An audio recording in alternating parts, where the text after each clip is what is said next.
Hello guys, তোমরা সবাই কেমন আছো? আজকে আমরা রান্না করবো শাপলা দিয়ে চিংড়ি মাছ দিয়ে। তো প্রথমে চিংড়ি মাছটা তেলে ভেজে নিচ্ছি। তারপরে এর মধ্যে দিয়ে দিলাম পেঁয়াজ বাটা, রসুন বাটা, দিয়ে দেবো গোটা গোটা। এর মধ্যে ঝালের গুঁড়া, হলুদের গুঁড়া দেওয়ার ক্লিপটা নিতে মনে নেই।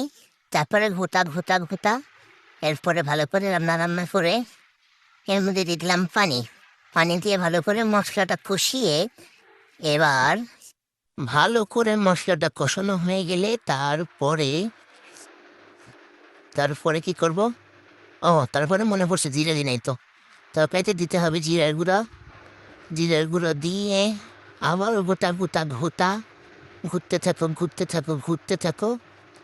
তারপরে আমরা এখন এর মধ্যে দিয়ে দেবো ঝোলের জন্য পানি। যেহেতু শাপলা, এতে ঝোল বেশি দিতে হবে না, সামান্য ঝোল দিতে হবে, কারণ শাপলা অলরেডি ঝোল ছেড়ে দেবে। তারপরে পানি ফুটে গেলে এর মধ্যে দিয়ে দেবো শাপলাটা দিয়ে দেবো ঢেকে না দিলে এবার নরম হবে না।